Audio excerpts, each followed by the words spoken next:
बिस्मिल्लाहिर्रहमानिर्रहीम। अस्सलाम वालेकुम स्टूडेंट्स ऑफ क्लास 10th। आज हम स्टार्ट करेंगे एक्सरसाइज 2.1। क्वेश्चन नंबर 1 है right the following quadratic equation in standard form. आपने इनको 3 पार्ट्स हैं इस क्वेश्चन के, स्टैंडर्ड फॉर्म में लेके आना है। स्टैंडर्ड फॉर्म क्वाड्रेटिक इक्वेशन की होती है ax² + bx + c। Quadratic equation को it is an equation that can be written in the form of ax² + bx + c = 0। Quadratic equation कौन सी इक्वेशन होती है? ऐसी इक्वेशन जिनको हम ax² + bx + c के फॉर्म में लिख सकें। where a is not equal to 0, a 0 नहीं होता। we say that equations like this have a degree of 2। अब यहाँ देखें वेरिएबल की पावर 2 है तो इसकी इस इक्वेशन की डिग्री 2 है। since the greatest exponents of the variable is 2, we observe that this quadratic equation only has one variable and all the exponents are positive। quadratic equation में तमाम एक्सपोनेंट्स जो है वो पॉजिटिव होने चाहिए और एक ही वेरिएबल यूज़ होता है। तो इस फॉर्म में हमने क्वेश्चन नंबर 1 को लेके आना है। क्वेश्चन नंबर 1 के फर्स्ट पार्ट है x + 2 और x - 3 = 5। दो ब्रैकेट्स हैं यहाँ पे और ये दोनों मल्टीप्लाई हो रही हैं। तो इसको हम किस तरह से करेंगे?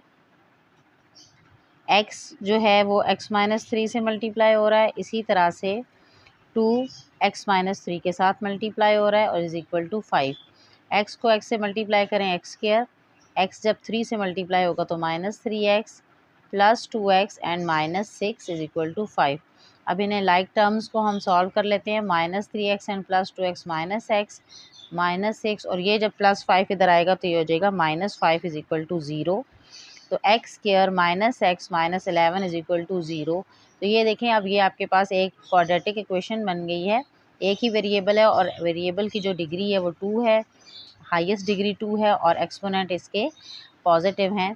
तो ये आपके पास इस क्वेश्चन का आंसर है। क्वेश्चन नंबर 1 का सेकंड पार्ट है x - 5 whole square - 2x + 4 whole square = 7। अब यहाँ पे आपको दो होल स्क्वायर वाली टर्म्स नज़र आ रही हैं तो a - b होल स्क्वायर का फार्मूला यहाँ पे ओपन होगा और इधर a + b होल स्क्वायर का फार्मूला होगा। तो a - b होल स्क्वायर का फार्मूला आपको पता है किसके इक्वल होता है? a² - 2ab + b² के। तो यहाँ मैं इसको ओपन करती हूँ, ये हो जाएगा x² - 2 फार्मूले का a की वैल्यू x है और b 5 प्लस b का स्क्वायर है तो 5 का स्क्वायर। इसी तरह से इसको मैं ब्रैकेट में रखूँगी माइनस जब इसको a + b होल स्क्वायर का फार्मूला ओपन करूँगी तो वो होता है a² + 2ab + b² के इक्वल। तो यहाँ पे इसको लिखेंगे 2x का स्क्वायर प्लस ये फार्मूले का 2 लिख दिया और a की वैल्यू यहाँ पे देखें 2x है और b आपके पास 4 है प्लस 4 का स्क्वायर। अब इसको मज़ीद आगे सॉल्व करेंगे, ये हो जाएगा x² - 10x + 5 का स्क्वायर 25 माइनस 2x का स्क्वायर क्या हो जाएगा? ये स्क्वायर 2 पे भी और x पे भी है तो ये हो जाएगा 4x² प्लस 4 2 ज़ार 8 और 8 2 ज़ार आपके पास हो जाएगा 16x + 16 और = के बाद आपके पास साइन नंबर है 7। अब माइनस के साइन को ब्रैकेट्स को जब हम रिमूव करेंगे तो ब्रैकेट से पहले वाली टर्म तो इसी तरह से आ जाएगा एक्सप्रेशन पूरा, और ब्रैकेट के बाहर जो है बाद में 4x² ये साइन चेंज हो जाएंगे दोनों क्योंकि बाहर माइनस है। प्लस माइनस -16x -16 और ये 7 भी इधर ले आए तो -7 = 0। नेक्स्ट स्टेप में x² वाली जो टर्म्स हैं लाइक उनको इकट्ठा लिखेंगे x² - 4x² और x वाली टर्म्स जो है -10x -16x और कांस्टेंट यहाँ पे +25 है -16 और -7 है = 0। तो x² में से जब 4x में से -4x² में से +x² माइनस करेंगे तो हो जाएगा -3x², 10 और 16 26x हो जाएगा और यहाँ पे 25 में से 16 को माइनस करेंगे तो आपके पास आ जाएगा +9 और -7 = 0। -3x² - 26x और +2 = 0। अब ये क्वाड्रेटिक इक्वेशन बन रही है लेकिन इसमें स्टार्ट में माइनस है तो इस माइनस को मैं यहाँ से कॉमन ले लूँगी।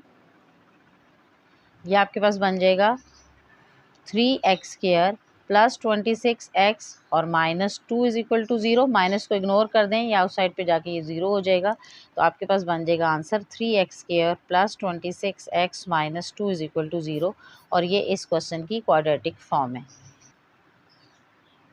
इसी क्वेश्चन का थर्ड पार्ट है x = x × x - 1। ये क्वेश्चन बहुत आसान है। x इज़ इक्वल टू, ये x दोनों से मल्टीप्लाई हो जाएगा तो ये हो जाएगा एक्स स्क्वायर माइनस एक्स। अब सिंपली क्वाड्रेटिक इक्वेशन में x square, quadratic equation basically होती क्या है, a x square plus b x plus c is equal to 0। तो ये इस x को मैं इस तरफ ले आती हूँ, तो ये बनेगा एक्स स्क्वायर माइनस एक्स और minus x is equal to 0। Means x square minus minus minus plus, और ये 1x और 1x 2x हो जाएगा। तो ये एक क्वाड्रेटिक इक्वेशन इस क्वेश्चन की बनती है। यहाँ पे c जो है कांस्टेंट टर्म नहीं है, वो 0 हो जाएगी। तो a x square plus b x की फॉर्म है ये। क्वेश्चन नंबर 2 आपके पास है कि solve these equations by the factoring method. तो फैक्टर्स के थ्रू किस तरह से हम इन क्वेश्चंस को सॉल्व कर सकते हैं, फैक्टर्स इनके फाइंड करने हैं। अब दो ब्रैकेट्स आपको नज़र आ रही हैं और ये दोनों ही आपस में मल्टीप्लाई हो रही हैं, तो आइए इनको मल्टीप्लाई करते हैं। x इन दोनों के साथ मल्टीप्लाई होगा तो x माइनस 4 को ऐसे लिखेंगे, फिर -1 मल्टीप्लाई होगा x माइनस 4 के साथ। मल्टीप्लाई करें, ये x स्क्वायर हो जाएगा -4x minus x and -4 is equal to 0। X square minus 4x minus x, तो माइनस माइनस प्लस होगा, 4x में 1x प्लस करेंगे तो आपके पास आ जाएगा -5x plus 4 is equal to 0। अब ये आपके पास एक क्वाड्रेटिक इक्वेशन बन गई है a x square plus b x plus c की फॉर्म की। तो हम इसको फैक्टराइज करते हैं। फैक्टराइजेशन मेथड से आपने इन क्वेश्चंस को सॉल्व करना है। तो फैक्टर्स हमेशा किस तरह से बनते हैं, फर्स्ट और लास्ट टर्म इनको मल्टीप्लाई करते हैं तो आपके पास आ जाएगा 4x स्क्वायर, ये मल्टीप्लाइंग फैक्टर आएगा। और एडिंग नंबर देखें यहाँ पे -5x है, इसको मैं साइड पे लिख दूँगी। ये आपके पास एडिंग नंबर है और ये आपके पास मल्टीप्लाइंग नंबर है। अब 4x स्क्वायर के आपने कोई से दो ऐसे फैक्टर बनाने हैं कि आपके पास उन दो नंबर्स को मल्टीप्लाई करें तो 4x स्क्वायर आए, और ऐड या सब्ट्रैक्ट करूं तो -5x आए। तो अब यहाँ पे देखें +4x स्क्वायर आपको चाहिए, तो जब मैं 2x को 2x से मल्टीप्लाई करूँगी तो ये 2 2 ज़ा 4 और x को x से करेंगे तो x स्क्वायर आ जाएगा। और इसी तरह से 5x आपको -5x चाहिए, 2 और 2 को ऐड करेंगे तो आपके पास -5x तो नहीं आता है, तो 2x और 2x हमारे फैक्टर्स नहीं बनेंगे। इस तरह से आपने डिफरेंट वैल्यूज़ को चेक करना होता है बच्चों। तो अब 4 1 ज़ार 4, देखें प्लस -4 एंड -1x अगर मैं लगाऊं, माइनस माइनस प्लस 4 1 ज़ार 4 और x को x से मल्टीप्लाई करेंगे तो x स्क्वायर आएगा। और जब मैं इन्हीं दोनों टर्म्स -4x और -1x को ऐड करूंगी तो माइनस माइनस प्लस, तो आपके पास आ जाएगा 5x और साइन क्या आ जाएगा माइनस का। तो ये देखिए मल्टीप्लाई करने से आपके पास ये दो नंबर्स मैंने चूज़ किए हैं, दो फैक्टर्स जिनको मल्टीप्लाई करने से मल्टीप्लाइंग फैक्टर आ रहा है और ऐड करने से इनको एडिंग नंबर आ रहा है। तो आपके पास क्या फैक्टर्स बने, -4 एंड -1। तो एक्स स्क्वायर की जगह मैं लिख दूंगी x square as it is, और -5x मिड टर्म की जगह आपने -4x और -1x लिखना है, और आपके पास आ जाएगा +4 इज़ इक्वल टू 0। अब हम फर्स्ट टू वैल्यूज़ में से कॉमन लें x को, तो आपके पास रह जाएगा x -4, और इन दोनों में से -1 कॉमन लें तो माइनस जब कॉमन लेंगे तो ये प्लस जो है ये माइनस हो जाएगा। तो आपके पास आ जाएगा x -1, और ये x -4 भी आप इसमें से कॉमन ले लें तो x -4 इज़ इक्वल टू 0। तो फैक्टरिंग मेथड से क्वेश्चन में कहा गया है तो इसलिए हमने इनको पहले मल्टीप्लाई किया और दोबारा से फैक्टर्स बनाए तो वही फैक्टर आ रहे हैं। तो x -1 को एक दफ़ा इक्वल टू 0 करें तो आपके पास एक वैल्यू आ जाएगी 1, और जब आप x -4 को इक्वल टू 0 करें तो आपके पास आ जाएगी 4। तो इस तरह से दो फैक्टर बनते हैं 1 और 4, और यही इस क्वेश्चन का आंसर है। सेकंड पार्ट आपके पास है एक्स स्क्वायर -2x + 1। अब यहाँ पे भी सबसे पहले हम मल्टीप्लाइंग नंबर देंगे, फर्स्ट और लास्ट वैल्यू को मल्टीप्लाई करने से आपके पास आता है मल्टीप्लाइंग नंबर। तो मल्टीप्लाइंग नंबर क्या आता है, एक्स स्क्वायर, और एडिंग नंबर आपके पास क्या है, ये दोनों नंबर्स आपने पहले फैक्टरिंग मेथड के लिए लिख लेने हैं -2x, और साइन के साथ लिखने हैं। अब देखें फर्स्ट और लास्ट को मैं मल्टीप्लाई करूँ तो +x स्क्वायर आता है, और मिड वाली टर्म जो है वो -2x है, तो ये एडिंग नंबर है। अब आपने x स्क्वायर के बेसिकली फैक्टर्स बनाने होते हैं, तो x स्क्वायर के कोई से दो ऐसे फैक्टर बनाएं कि इन्हें मल्टीप्लाई करने से x स्क्वायर आए और ऐड या सब्ट्रैक्ट करने से एडिंग नंबर आना चाहिए। तो ये मैं करूँगी -1x और -1x, माइनस और 1x और -1x से -2x हो जाएगा, और इन दोनों को मल्टीप्लाई करने से x स्क्वायर आएगा। तो यहाँ पे इसके मैंने ब्रेक कर लिया है, -1x and -1x + 1 is equal to 0। First two में से x को कॉमन लें तो x -1 आ जाएगा, इन दो में से -1 कॉमन आएगा तो x -1 इज़ इक्वल टू 0। आपके फैक्टर्स ठीक बने या नहीं ये तब पता चलेगा जब कॉमन लेने के बाद दोनों टर्म्स जो हैं वो सेम होनी चाहिए। ये सेम आएंगी तो इट्स मीन आपने जो फैक्टर्स ब्रेक किए हैं -2x को -1x और -1x वो ठीक हैं। अब इन इस स्टेटमेंट्स में से क्या कॉमन लेना है, x-1 देखें इस x के साथ भी और इधर 1 के साथ भी, तो इसको मैं कॉमन ले लेती हूँ और पीछे आपके बच जाएगा x-1 = 0। नेक्स्ट स्टेप में आप क्या करेंगे कि x-1 जो है इसका होल स्क्वायर लिख सकते हैं हम इसको = 0, taking root on both side. जब हम स्क्वायर रूट दोनों तरफ ले लेंगे तो ये इसको रूट इससे कैंसिल हो जाएगा, तो x-1 = 0 आ जाएगा और x = 1 जो है वो इसका फैक्टर बन जाएगा और यही इस क्वेश्चन का आंसर है। थर्ड पार्ट देखें, x² - 7x - 8 दोबारा आपने इसके फैक्टर्स बनाने हैं या मिड टर्म ब्रेक करनी है। तो मल्टीप्लाइंग नंबर फर्स्ट और लास्ट को मल्टीप्लाई करने से आता है, तो यहाँ पे लिखें मल्टीप्लाइंग नंबर = साइन क्या आएगा -8x²। ये आपके पास मल्टीप्लाइंग नंबर आ जाएगा। अब एडिंग नंबर क्या है इसमें, मिड टर्म देखें, एडिंग नंबर है -7x। अब बेसिकली आपने फैक्टर्स -8x² के बनाने हैं, तो -8x² को मैं ऐसे लिख लूँगी और इसके साथ इसके फैक्टर्स बनाएंगे। दो ऐसे नंबर जिन्हें मल्टीप्लाई करके 8 आए लेकिन ऐड या सब्ट्रैक्ट करके -7 आए, तो ये आपके पास बनेंगे -8x एंड और इसके साथ हम लिखेंगे +1x। देखें प्लस माइनस माइनस 8 1 ज़ार 8 और x को x से मल्टीप्लाई करेंगे x² और 8x में से जब मैं 1x सब्ट्रैक्ट करूँगी तो हमारे पास -7x आएगा। तो यहाँ पे भी लिख लेते हैं x² - 8x + 1x - 8 = 0। फर्स्ट 2 में से x कॉमन आएगा तो x - 8, इन दो में से 1 को कॉमन लेंगे तो x - 8 = 0। अब आपके फैक्टर्स बिल्कुल ठीक बने क्योंकि कॉमन लेने के बाद आपकी दोनों टर्म्स सेम हैं साइन के साथ। आप इन दोनों में से कॉमन x - 8 है या आप कह सकते हैं ये 2 टाइम्स है, इसको एक दफ़ा लिख लें और x और 1 को ज्वाइन करके लिखें तो x + 1 = 0। x - 8 को एक दफ़ा 0 करें तो आपके पास आ जाएगा x = 8। इसी तरह से x + 1 को = 0 करेंगे तो आपके पास आएगा x - 1। So answer of the this question is 8 and -1 या फैक्टर्स जो हैं इस क्वेश्चन के ये बनते हैं। पार्ट 4 को किस तरह से सॉल्व करेंगे, x² - 4x + 4 इस साइड पे एक एक्सप्रेशन और यहाँ पे होल स्क्वायर है, इधर से होल स्क्वायर हम ओपन करेंगे। पहले तो हम क्वाड्रेटिक इक्वेशन सिंपली हमारे पास आएगी तो उसके बाद हम सॉल्व कर सकते हैं, उसके मिड टर्म ब्रेक कर सकते हैं। तो x² - 4x + 4 = यहाँ पे a - b होल स्क्वायर का फार्मूला ओपन करें which is = a² plus sorry यहाँ पे माइनस का फार्मूला लगेगा -2ab + b²। तो ओपन करें जी, a² - 2ab + b²। तो a की वैल्यू तो 2x है तो यहाँ पे 2x लग जाएगा, ये b की वैल्यू 7 और यहाँ पे भी 7 आ जाएगा। अब ये सॉल्व करने से मज़ीद x² - 4x + 4 = 4x² - 7 2 ज़ा 14 14 2 ज़ा 20 8x और प्लस 49 7 को 7 से ही मल्टीप्लाई करना है।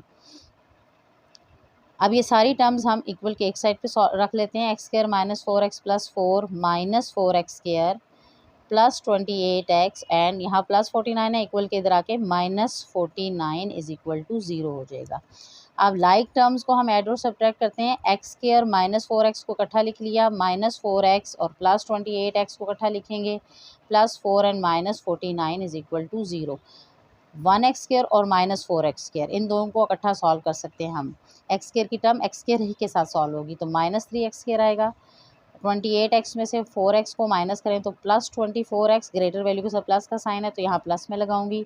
-4 को माइनस करेंगे 49 में से तो आपके पास आ जाएगा 45 = 0। अब देखें माइनस का साइन है और -3 को कॉमन हम ले सकते हैं। देखें x तो कॉमन नहीं आ सकता, -3 को कॉमन लेंगे, पीछे बचेगा x², यहाँ से माइनस आएगा, माइनस माइनस प्लस हो जाएगा और 3 8 24 होता है x और ये माइनस कॉमन ले लिया तो प्लस आ जाएगा और यहाँ 3 15 ज़ार 45 होगा। ये -3 इस साइड पे जाके 0 हो जाएगा या इसको यहीं पे इग्नोर कर दें आप। तो remaining term is x² - 8x + 15 = 0। अब ये आपके पास एक स्टैंडर्ड क्वाड्रेटिक इक्वेशन बन गई है, ax² + bx + c = 0। अब इसके आपने फैक्टर्स बनाने हैं। फैक्टर बनाने का वही सेम मेथड है जो मैंने अभी आपको बताया कि फर्स्ट और लास्ट टर्म को जब आप मल्टीप्लाई करेंगे विच इज़ 15x², इसके आपने फैक्टर बनाने हैं। मल्टीप्लाइंग नंबर ये होता है और एडिंग नंबर ये मिड वाली टर्म होती है -8x। अब कोई से दो नंबर जिन्हें मल्टीप्लाई करके 15x आए और प्लस या माइनस करके -8x आना चाहिए, तो ये आपके पास बनेंगे, प्लस आना चाहिए ना, तो -5x और -3x, 5 3 ज़ा 15। अब ये दोनों के साथ मैंने माइनस क्यों लगाया, क्योंकि जब मैं इनको सॉल्व करूँगी तो आपके पास ऐड करूँगी तो आपके पास -8x ही आंसर आएगा। अगर यहाँ +8x होता तो मैं इन दोनों के साथ प्लस का ही साइन लगाती। अब देखें -5x और -3x को अगर मैं ऐड करूँ तो -8x आता है, तो हमारे पास एडिंग नंबर भी आ गया इन दोनों को सॉल्व करने से और मल्टीप्लाइंग नंबर भी आ चुका है। तो अब मैं -8x की जगह इसके फैक्टर्स लिखूंगी, which is -5x and -3x + 15 = 0। 4 terms जब भी फैक्टराइजेशन इस टाइप की हो तो आप दो में से कॉमन लेते हैं, तो फर्स्ट 2 में से x कॉमन आएगा, x - 5 रिमेनिंग, इन 2 में से -3 कॉमन आएगा तो x - 5 ही रिमेनिंग आएगा। इट्स मीन कि आपने फैक्टर्स बिल्कुल एक्यूरेट बनाए हैं। अब ये x - 5 कॉमन है, इसे एक दफ़ा लिखिए और फर्स्ट और लास्ट को ज्वाइन करके x - 3 = 0। व्हेन x - 5 = 0, ये दोनों 0 के इक्वल हैं, तो आपके पास x की वैल्यू 5 आ जाएगी। इसी तरह से जब मैं x - 3 को = 0 करूँगी तो x की वैल्यू 3 आ जाएगी और आपके पास फैक्टर यही बनेंगे 5 और 3, जो कि इस क्वेश्चन का आंसर है। क्वेश्चन नंबर 2 का जो लास्ट पार्ट है 5, ये आपको थोड़ा सा कॉम्प्लिकेटेड नज़र आ रहा है, लेकिन ये इतना मुश्किल नहीं है, आसान है। आपने यहाँ पे simply a + b whole square का फार्मूला ओपन करना है और ये आपने एज इट इज़ फ़िलहाल रखना है। बाद में हम इस दोनों तरफ एलसीएम ले लेंगे इसका। अब a की वैल्यू यहाँ पे x है, ये a है और ये b है 7/4, तो a + b होल स्क्वायर का फार्मूला इक्वल होता है a² + 2ab + b²। तो आइए इनको ओपन करते हैं। ये नंबर 2 का जो 5th पार्ट है वो आपके पास है 2x + 7/4 होल स्क्वायर = 48x² + 529/16। बहुत आसान क्वेश्चन है। यहाँ पे आप देखें होल स्क्वायर ओपन हो रहा है, ये a की वैल्यू है और ये b की वैल्यू है। इस तरह से a² + 2ab + b² के इक्वल होता है a + b होल स्क्वायर। तो इसको मैं ओपन करूँगी, a² + 2a, b की वैल्यू यहाँ पे है 7/4 और b² है, मीन 7/4 का स्क्वायर, और इसी तरह से यहाँ पे इसको फ़िलहाल मैं एज इट इज़ रखती हूँ 48x² + 529/16, 4x² प्लस ये 2 कैंसिल हो जाएगा और इस तरह से 4 कंप्लीट कैंसिल होकर 7x रह जाएगा और प्लस 49, 7 का स्क्वायर 49 और 4 का स्क्वायर 16 = 48x² + 529/16। अब आप देखें एलसीएम लेने के अलावा हमारे पास कोई और तरीका नहीं है कि ये जो 16 है डिनोमिनेटर में दोनों तरफ इक्वल के, इधर भी और इधर भी, तो दोनों तरफ हम क्या कर देंगे, multiplying both side by 16। LCM को मैंने दोनों तरफ मल्टीप्लाई करना है और हर टर्म के साथ मल्टीप्लाई करना है। तो देखें 16 × 4x² + 16 × 7x + 16 × 49/16, और जब 16 इस पूरी टर्म के साथ मल्टीप्लाई होगा तो आपके पास रह जाएगा 48x² + 529/16। ये 16 इस 16 से कैंसिल, ये 16 यहाँ से कैंसिल और 16 4 यहाँ बन जाएगा 64x² + 16 को 7 से मल्टीप्लाई करेंगे तो आपके पास हो जाएगा 112x और यहाँ पे रह जाएगा प्लस जस्ट 49 = 48x² + 529। एलसीएम से मैंने क्यों मल्टीप्लाई किया, ताकि डिनोमिनेटर जो फ्रैक्शन टर्म है वो हमारे पास कैंसिल हो जाए। अब देखें लाइक टर्म्स को एक साइड इकट्ठा कर लें, 64x² और -48x² यहाँ पे आ जाएगा, प्लस 112 प्लस x और 49 - 529 = 0। 64 में से 48 को माइनस करेंगे तो आपके पास क्या रह जाएगा, 16x², और ये तो एज इट इज़ आएगा क्योंकि इसके साथ कोई और टर्म नहीं है। इन दोनों को माइनस करने से आपके पास आएगा -480 = 0। अब ये जो एक्सप्रेशन बन रहा है ये थोड़ा सा इनमें टर्म्स हाई वैल्यू टर्म्स हैं, तो इसमें से 16 को मैं कॉमन ले लूँगी क्योंकि 16 के ये फैक्टर्स बन रहे हैं 112 भी और 480 भी। 16 1s are 16 तो x² आ जाएगा। इसी तरह से 16 7s are 112 होता है, आप कैलकुलेटर से इसको डिवाइड करके देख सकते हैं। इसी तरह जब मैं 480 को 16 से डिवाइड करूँगी तो आपके पास आ जाएगा 30 = 0। ये 16 इधर आके 0 के नीचे कैंसिल हो जाएगा, तो रिमेनिंग जो एक्सप्रेशन बचेगा x² + 7x - 30, वो एक्सप्रेशन है जिसमें आपने इसकी मिड टर्म्स को ब्रेक करना है। अब वही मेथड है, आपने मल्टीप्लाइंग नंबर देखना है क्या है। मल्टीप्लाइंग नंबर यहाँ पे फर्स्ट और लास्ट को मल्टीप्लाई करके आता है, which is equal to -30x² और एडिंग नंबर जो है वो मिड टर्म होती है, adding number is equal to 7x। अब बेसिकली फैक्टर आपने -30x² के बनाने हैं कि दो ऐसी टर्म्स जिन्हें मल्टीप्लाई करने से -30 आ जाए और ऐड करने से 7x आ जाए या सब्ट्रैक्ट करने से 7x आ जाए। अब 30 आता कैसे कैसे है, 10 3 ज़ा 30 होता है, तो यहाँ मैं लिखूँगी -10x और -3x, माइनस माइनस प्लस होगा प्लस, 10 3 ज़ार। अब इसके जो फैक्टर्स बनेंगे वो बनेंगे +10x और -3x, प्लस माइनस माइनस, 10 3 ज़ा 30 और 10 - 3 7 आ जाएगा। तो इसको ब्रेक करते हैं, x² plus 10x minus 3x minus 30 is equal to 0। दोनों में से x कॉमन लें तो x प्लस 10 रह जाएगा और यहाँ -3 कॉमन लें तो तब भी x प्लस 10 रह जाएगा। तो आपके फैक्टर्स बिल्कुल एक्यूरेट बने हैं। ये 2 टाइम्स ऐसे x प्लस 10 एक दफ़ा लिखें और x - 3 इज इक्वल टू 0।